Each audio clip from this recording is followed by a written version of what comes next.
As-tu déjà imaginé un monde où chaque quartier ne vieillit pas au même rythme? Ce scénario bouleverse tout ce qu'on connaît de notre environnement urbain.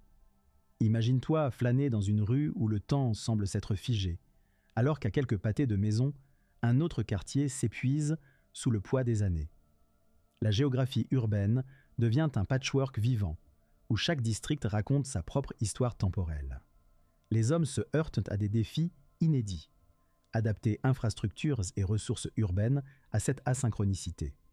Les femmes, plus intuitives, pressentent rapidement les changements et s'organisent pour les anticiper.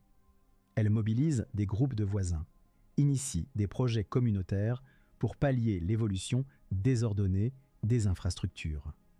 Du transport au service public, tout est chamboulé. Et toi, comment réagirais-tu à cette transformation inéluctable alors que tu te retrouves témoin de cette disparité temporelle au coin de ta rue? Imaginez-vous, déambulant dans les rues de la ville, une tasse de café à la main. D'un côté, un quartier où tout semble s'être arrêté, comme si les années 90 étaient toujours d'actualité. De l'autre, un secteur crépitant d'activité, où les immeubles flambant neufs hésitent encore entre modernité et avant-garde. Dans cette mosaïque urbaine, chaque quartier raconte sa propre saga démographique. En 2024, par exemple, on observe que le quartier de la Plaine Saint-Denis connaît une augmentation de 10% de sa population jeune grâce à de nouvelles infrastructures scolaires ultramodernes. Pendant ce temps, à Montmartre, la population vieillit rapidement avec une augmentation de 25% de résidents seniors en 5 ans. Vous voyez le tableau? Ces disparités modifient non seulement les panoramas urbains, mais aussi l'économie locale. Alors que d'un côté, des startups fleurissent, de l'autre, la demande pour des maisons de retraite augmente. Cette dynamique démographique impacte fortement les services publics. Imaginez le chaos dans les bus, bondés à craquer dans un quartier, déserts dans l'autre. Les décisions municipales doivent jongler avec des besoins divergents, des bibliothèques pleines de bambins criant à l'aide pour le dernier livre à colorier d'un côté, et des réunions de bingo tranquilles de l'autre. Alors, comment réagit la société à cette disparité? Les habitants de ces quartiers vieillissants s'unissent, créant des communautés de soutien mutuel. Prenons l'exemple de Clémence, une trentenaire dynamique, qui a monté une association pour impliquer seniors et jeunes autour d'ateliers de jardinage urbain. Ironiquement, ces différences chronologiques, qui pourraient être divisées, finissent souvent par rassembler. Peut-être nous dirons-nous, dans quelques années, que cette évolution disparate aura rebâti le tissu social plus efficacement que n'importe quelle politique uniforme, faisant de chaque quartier une communauté unique et interconnectée. Imaginez une scène régulière d'un conseil municipal un mardi soir. Des habitants passionnés, dos droit et front plissé, discutent de la disparition soudaine du parc début 2024. À première vue, ces réunions semblent être l'épicentre de la décision rationnelle. Cependant, en coulisses, une toute autre histoire se joue. Imaginez la surprise de Sophie, secrétaire dynamique aux multiples tâches, découvrant que les préoccupations du quartier Est, axées sur l'installation de nouvelles crèches, sont totalement incompréhensibles pour celui du quartier Ouest, où la quête impérieuse est un terrain de pétanque. Vous voyez, chaque quartier a sa propre perception du temps. Dans ces réunions, les âges divergents des infrastructures dictent les débats. Rouvrira-t-on l'arcade de la vieille ville ou installera-t-on plutôt un atelier numérique ultramoderne? Les projets doivent refléter à la fois l'histoire d'une génération et l'avenir d'une autre. Fait intéressant, une enquête de 2025 révèle que 60% des citoyens se sont engagés dans des initiatives locales, beaucoup s'inspirant de projets intergénérationnels. Vous vous demandez peut-être, et comment cela affecte-t-il la vie quotidienne? Imaginez un matin ordinaire. Paul, 12 ans, part pour l'école par un bus presque vide, glissant sur des pavés d'époque dans un des secteurs les moins jeunes. Pendant ce temps, à quelques minutes, sa mère Julie piétine d'impatience, coincée dans les embouteillages d'un quartier qui bourdonne d'activité. Et oui, défi logistique oblige. Jongler avec le temps, c'est jongler avec les priorités. Mais là encore, une ironie certaine dessine un sourire sur nos visages. Peut-être que ces décalages temporels ne font que catalyser une créativité sans précédent.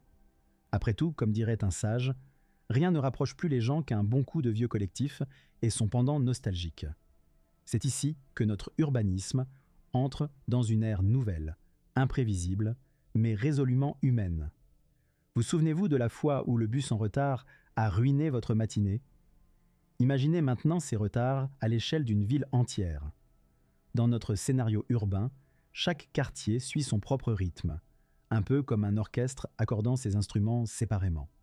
Vous voyez, cet écart dans le vieillissement urbain ne se contente pas de jouer avec les infrastructures physiques. Il impacte également les réseaux sociaux et les structures économiques. Prenons l'exemple d'un réseau de transport en commun. Imaginez un tramway bondé traversant le quartier moderne de la cité électronique, où l'on s'efforce de se frayer un chemin vers le travail. À quelques arrêts de là, dans le quartier enclave vintage, le tramway se vide, glissant silencieusement comme pour respecter le calme vénérable des lieux. L'ironie? Ce décalage crée de nouvelles opportunités pour des entreprises de covoiturage interquartier plus durables. Et parlons de l'économie locale. Imaginez une boulangerie vieillotte devenue café branché, ses clients âgés, disciples de la lenteur, savourant un éclair à la vanille, tandis que des startups s'établissent 2 rues plus loin. Qui aurait dit qu'une révolution numérique naîtrait d'une disparité temporelle? Mais ne nous égarons pas. Les funambules de la gouvernance municipale doivent jongler avec ces temporalités hétérogènes, essayant tantôt d'accélérer, tantôt de ralentir le développement. D'ici 2026, une étude municipale révèle que 45% des infrastructures en mal d'âge bénéficient d'un coup de jeune, le tout financé par des investissements qui profitent à de jeunes entrepreneurs ingénieux. Alors, me direz-vous, quelle est la morale?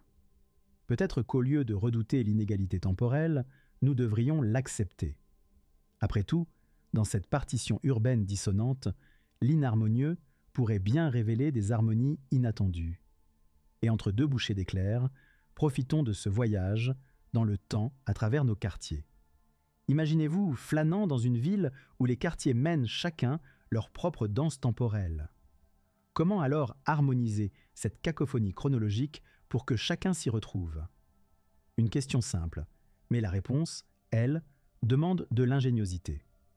En 2027, les urbanistes ont introduit un programme ambitieux, des pôles de cohésion interquartiers. Oui, cela sonne comme un truc sorti d'un film de science-fiction. Pourtant, ces pôles deviennent les nouveaux carrefours sociaux de la ville, un peu comme un buffet à volonté un dimanche matin. Un mélange de générations, d'histoire et de technologie, où tout le monde trouve son bonheur.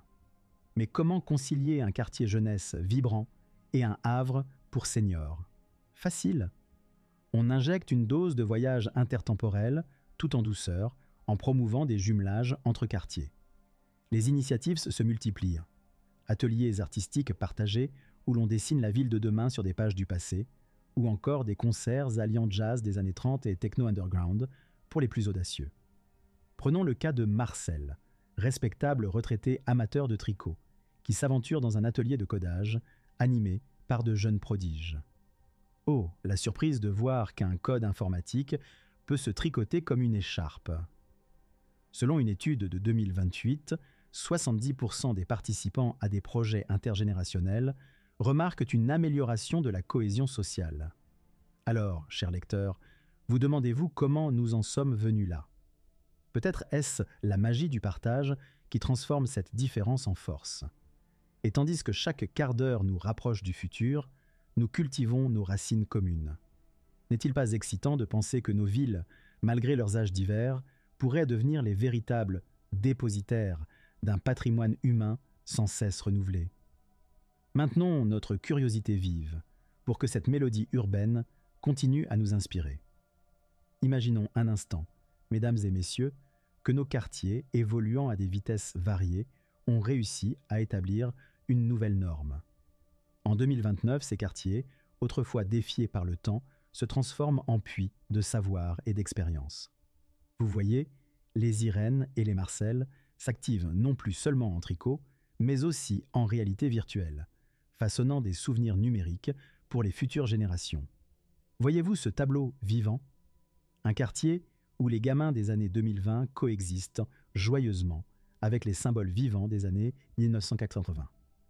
Autrement dit, les institutions locales ont réimaginé l'éducation pour qu'elle englobe des ateliers surprenants, comme la confection de pulls à LED, marquant un pont élégant entre tricoteurs et programmeurs. Qui aurait cru qu'un fil de laine et une puce électronique puissent tisser des liens si puissants? En parallèle, une révolution discrète mais puissante s'étale dans nos marchés. À la criée de la place centrale, les jeunes vendent des légumes fraîchement cultivés dans des serres urbaines, alors qu'à quelques stands, les seniors échangent des conseils culinaires ancestraux, incorporant ces mêmes légumes. Une étude de 2030 révèle que ces marchés intergénérationnels ont stimulé l'économie locale de 25%, tout en renforçant les liens sociaux. Avec tout ça, comment ne pas se poser la question? N'est-ce pas dans cette asynchronie que réside notre véritable potentiel? Peut-être qu'à force de jongler avec le temps, les urbanistes ont créé quelque chose de rare. Une ville vouée non pas à uniformiser, mais à célébrer la diversité. Une ville où chaque rue, quel que soit son âge, trouve sa place dans un grand orchestre urbain. Gardez une oreille attentive, car la symphonie urbaine n'a pas fini de jouer son morceau le plus envoûtant. Alors, qu'en penses-tu? Cette idée que nos quartiers vieillissent à des vitesses différentes a quelque chose de fascinant, non? C'est peut-être un défi, mais aussi une opportunité à saisir. Prends quelques minutes maintenant pour observer ton propre quartier. À quel rythme avance-t-il? Partage ça avec nous dans les commentaires. Je suis curieux de savoir comment ça se passe chez toi. Si cette vidéo t'a plu, n'oublie pas de t'abonner et de cliquer sur j'aime. On n'en a pas fini avec les surprises urbaines, alors